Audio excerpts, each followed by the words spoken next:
Bom dia, meus irmãos, amigos do Café com Fé e Confissão.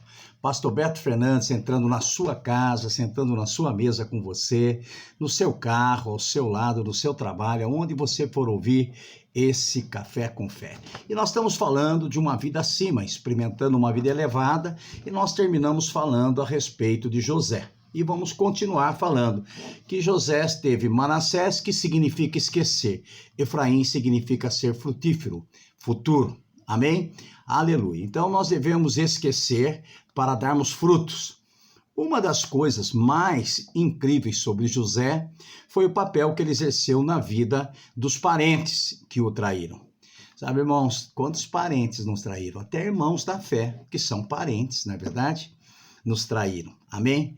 Tendo sido elevado a primeiro-ministro, José coordenou um programa de armazenamento de alimento a nível nacional, o qual não apenas sustentou o Egito durante a fome, como também alimentou e salvou a vida de seus irmãos e da sua família.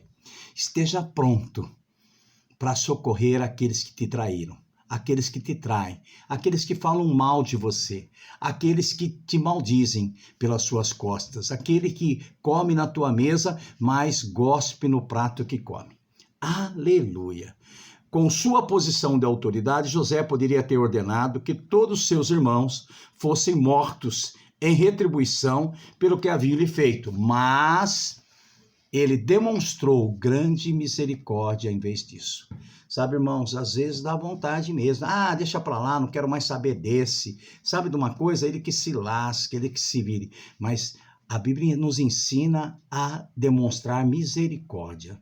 Não pagar, o mal com o mal, e sim pagar o mal que nos faz fazendo o bem. Quando seus irmãos expressaram remorso pela maneira como haviam tratado, José respondeu: vós, na verdade, intentastes o mal contra mim, porém Deus o tornou em bem, para fazer como vedes agora, que se conserve muita gente em vida. Gênesis capítulo 50, 20. É fantástico esse versículo do capítulo 50. Sabe, quando as pessoas fizerem e depois vierem se desculpar, você fica em paz, Porque Deus torna em bem aquilo que fizeram de mal para você. Se você tem recebido muito mal de pessoas, fique ciente de que Deus não deixa para trás. Ele vai tornar tudo isso em bem na sua vida. Vós, na verdade, intentaste o mal contra mim, porém Deus o tornou em bem, para fazer como vedes agora, que se conserve muita gente em vida. José percebeu que ele havia sido levantado para poder se tornar alguém capaz de levantar pessoas. O paralelo entre José e Paulo é interessante. Para José se tornar frutífero, ele tinha de esquecer as coisas que os outros lhe haviam feito. Para Paulo entrar na soberana vocação de Deus, ele tinha de esquecer as coisas que ele havia feito aos outros. Que interessante, José tinha que esquecer aquilo que fizeram a ele. E Paulo tinha que esquecer aquilo que ele fez para os outros. E sabe, irmãos, às vezes nossa vida também está parada por causa disso. Nós não esquecemos daquilo que fizemos para os outros. E também não esquecemos daquilo que os outros fizeram para nós. Nós precisamos esquecer tanto uma coisa como outra coisa. Aleluia! Ambos foram elevados e ambos tiveram de deixar o passado para trás, a fim de abraçar o destino que estava à frente deles. Como aconteceu com Paulo, esse aquecimento, o qual José se refere obviamente, não se trata de amnésia ou de a incapacidade de lembrar mentalmente certas informações históricas. José decidiu não permitir que o passado definisse sua identidade, determinasse seu valor ou ditasse o seu futuro. Irmãos, nós precisamos ter uma posição de esquecer o passado, as coisas que para trás ficam, para que ela não determine e não defina a nossa identidade, o nosso valor e o nosso futuro. Aleluia! Aleluia, graças a Deus. Gênesis 49, 23 ao 26 diz: com rancor arqueiros o atacaram, atirando-lhes flechas com hostilidade.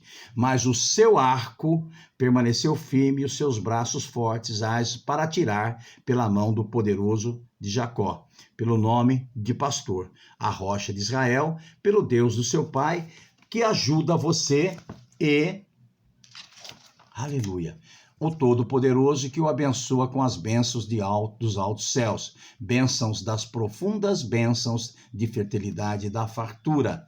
As bênçãos de seu pai são superiores às bênçãos dos montes antigos, as delícias das colinas eternas, que todas essas bênçãos repousem sobre a cabeça de Jacó, aliás, de José, sobre a fonte daquele que foi separado de entre os seus irmãos.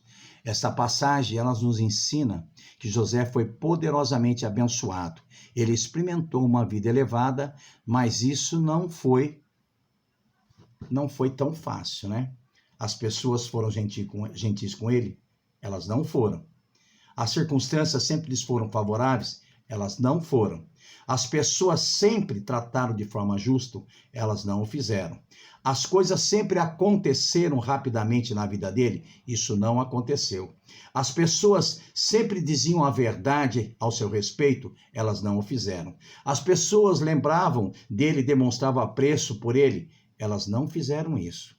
Apesar de todas essas circunstâncias e dos maus tratos terríveis, José foi levado por Deus e levantado por favor divino. Não pense que você vai viver uma vida elevada por causa da falta de oposição. Normalmente, uma vida elevada deve ser vivida apesar da oposição. José não foi elevado porque nunca foi abatido. Em vez disso, ele experimentou o poder da ressurreição, que continuava erguendo depois de ele ser abatido vez após vez. Uma lição importante da vida de José que nós podemos aproveitar é que outras pessoas não podem escrever a sua narrativa. A história da sua vida, ela não pode ser escrita por ninguém. Aleluia, a não ser que você permita. É você que é o habilidoso escritor da história da tua vida. As decisões, os atos de outras pessoas certamente afetaram José, mas ele acreditava que Deus teria a palavra final e Deus absolutamente teve. Como Jacó afirmou, José era alvo de amargura e hostilidade, mas ele também era destinatário do favor da bênção de Deus. José escolheu deixar para trás o que havia sido lançado contra ele e apegou-se firmemente àquele que era o favor dele, que trabalhava em seu benefício. Existem, irmãos, princípios importantes a lembrar se queremos experimentar os lugares altos na vida. Aleluia. Veja Isaías 54:17. Toda arma forjada contra ti, eu declaro hoje na sua vida, você que está ouvindo esse café, não prosperará. E toda língua que usar contra ti em juízo, tu a condenarás. Esta é a herança do servo do Senhor e o seu direito que de mim procede, diz o Senhor. Eu declaro isso na tua vida, que as armas forjadas que foram lançadas contra ti não vai prosperar. Bom dia, Pastor Beto Fernandes. Esquece as coisas que você fez e que fizeram você e avance para ser frutífero em nome de Jesus. Amém.